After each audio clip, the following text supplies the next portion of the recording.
Blackview എന്ന കമ്പനിയുടെ Blackview tab 18 എന്ന പുതിയൊരു ടാബ്ലറ്റ് ഇപ്പോൾ ലോഞ്ച് ചെയ്തിട്ടുണ്ട്. ഈ ഒരു വീഡിയോയിൽ നമ്മൾ നോക്കാൻ പോകുന്നത് Blackview ടാബ് 18 എന്ന ടാബിനെ പറ്റിയിട്ടാണ്. ആദ്യം നമ്മൾ ഫീച്ചേഴ്സും കാര്യങ്ങളൊക്കെ നോക്കുകയാണെന്നുണ്ടെങ്കിൽ Blackview ടാബ് 18ൽ 12 ഇഞ്ചിൻ്റെ ഡിസ്പ്ലേ കൊടുത്തിട്ടുണ്ട്. പിന്നെ 2.4K റെസൊല്യൂഷനും കാര്യങ്ങളൊക്കെയാണ് ഇതിൽ വരുന്നത്. ഈ ഒരു ടാബ് ഏകദേശം 16,500 രൂപ പ്രൈസ് റേഞ്ചിലാണ് വരുന്നത്. ആ ഒരു പ്രൈസ് റേഞ്ചിൽ തിരക്കേടില്ലാത്തൊരു റെസൊല്യൂഷനാണ്. LCD പാനലാണ് ഇതിൽ ഉപയോഗിച്ചിരിക്കുന്നത്. ഈ ഒരു പ്രൈസ് റേഞ്ചിൽ AMOLED ഡിസ്പ്ലേ ഇല്ലാത്തത് ഒരിക്കലും ഒരു പ്രശ്നമായിട്ട് പറയാൻ പറ്റില്ല. ടാബുകളിൽ സാധാരണ ഈ ഒരു പ്രൈസ് റേഞ്ചിൽ LCD ഡിസ്പ്ലേ തന്നെയാണ് കാണാറ്. പിന്നെ ഏകദേശം 86.6% സ്ക്രീൻ ടു ബോഡി റേഷ്യോ വരുന്നുണ്ട്. കൂടിയ റിഫ്രഷ് റേറ്റ് ഒന്നും ഇതിൽ സപ്പോർട്ട് ചെയ്യുന്നില്ല. 60 ഹെർട്സിൻ്റെ റിഫ്രഷ് റേറ്റ് വരുന്നുള്ളൂ. ടാബാണ് എന്നുള്ള കാര്യം കൺസിഡർ ചെയ്യുമ്പോൾ ഈ ഒരു പ്രൈസ് റേഞ്ചിൽ അത് വലിയൊരു പ്രശ്നമായിട്ട് പറയാൻ പറ്റില്ല. എന്നാലും ചില ടാബുകളിലൊക്കെ ഈ ഒരു പ്രൈസ് റേഞ്ചിൽ 90 ഹെർട്സിൻ്റെ റിഫ്രഷ് റേറ്റ് ഒക്കെ വരുന്നുണ്ട്. പിന്നെ TUV റെയിലും സർട്ടിഫൈ ചെയ്തിട്ടുള്ള ഡിസ്പ്ലേ ആണ് ഈ ടാബിൽ കൊടുത്തിരിക്കുന്നത്. അപ്പോൾ ഡിസ്പ്ലേ ഫീച്ചേഴ്സ് മൊത്തത്തിൽ നോക്കുകയാണെന്നുണ്ടെങ്കിൽ അത്യാവശ്യം തിരക്കേടില്ലാത്ത ഡിസ്പ്ലേ ഫീച്ചേഴ്സ് ഈ ഒരു ടാബിൽ കൊടുത്തിട്ടുണ്ട് എന്ന് പറയാവുന്നതാണ്. ഈ ഒരു പ്രൈസ് റേഞ്ചിൽ ബെസ്റ്റ് എന്ന് പറയാൻ പറ്റില്ല.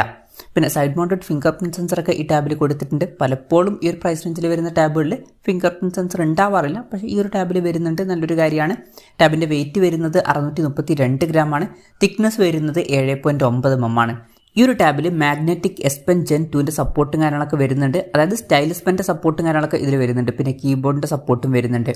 mediatekൻ്റെ helio G99 എന്ന പ്രോസസ്സറാണ് ഈ ടാബിൽ വരുന്നത്. 16,500 രൂപ പ്രൈസ് റേഞ്ചിൽ ടാബുകളുടെ കാര്യത്തിൽ അത്യാവശ്യം തിരക്കേടില്ലാത്ത നല്ലൊരു പ്രോസസ്സർ തന്നെയാണ് ഈ ഒരു പ്രോസസ്സർ.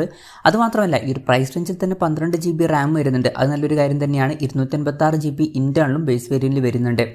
പ്രോസസ്സറിൻ്റെയും റാമിൻ്റെയും ഇൻറ്റേർണലിൻ്റെയും കോമ്പിനേഷൻ ഒരുമിച്ച് നോക്കുകയാണെന്നുണ്ടെങ്കിൽ ഈ ഒരു പ്രൈസ് റേഞ്ചിൽ നല്ലതാണ് എന്നൊക്കെ പറയാവുന്നതാണ്. അതുമാത്രമല്ല എക്സ്റ്റെൻഡഡ് റാം എന്നുള്ള ഫീച്ചറും ഇതിൽ വരുന്നുണ്ട്. അതായത് എക്സ്ട്രാ റാം വേണ്ട സമയത്ത് ഇൻറ്റേർണൽ മെമ്മറിയിൽ നിന്ന് കുറച്ച് മെമ്മറി എടുത്തിട്ട് അത് റാമായിട്ട് യൂസ് ചെയ്യുന്നതായിരിക്കും. അങ്ങനെ 12 GB റാം വരെ ഇതിൽ എക്സ്ട്രാ ലഭിക്കുന്നതായിരിക്കും. അപ്പോൾ ടോട്ടലായിട്ട് 24 GB റാം വരെയൊക്കെ ഇതിൽ വരുന്നുണ്ട്. പിന്നെ LPDDR4Xൻ്റെ റാമും UFS 2.1 സ്റ്റോറേജ് ടൈപ്പും ഇതിൽ വരുന്നുണ്ട്. മെമ്മറി എക്സ്പാൻഡ് ചെയ്യണമെന്നുണ്ടെങ്കിൽ മെമ്മറി കാർഡ് സ്ലോട്ട് കൊടുത്തിട്ടുണ്ട്. 1 TB വരെ മെമ്മറി എക്സ്പാൻഡ് ചെയ്യാവുന്നതാണ്. പിന്നെ ഇതിൽ സിമ്മിൻ്റെ സപ്പോർട്ടും കാര്യങ്ങളൊക്കെ വരുന്നുണ്ട്. 5G സപ്പോർട്ടില്ല, മാക്സിമം 4G സപ്പോർട്ടാണ് വരുന്നത്. എന്നാലും സിമ്മിൻ്റെ സപ്പോർട്ട് വരുന്നുണ്ട്. ടാബ് പെട്ടെന്ന് ഹീറ്റാതിരിക്കാൻ വേണ്ടിയിട്ട് കൂളിംഗ് സിസ്റ്റവും കാര്യങ്ങളൊക്കെ കൊടുത്തിട്ടുണ്ട്. പിന്നെ ക്വാഡ് സ്റ്റീരിയോ സ്പീക്കേഴ്സും കാര്യങ്ങളൊക്കെ ഈ ടാബിൽ വരുന്നുണ്ട്. എടുത്തു പറയേണ്ട ഒരു കാര്യം, ഹാർമൺ കാർഡൻ ട്യൂൺ ചെയ്തിട്ടുള്ള ക്വാഡ് സ്റ്റീരിയോ സ്പീക്കേഴ്സാണ് ഇതിൽ വരുന്നത്.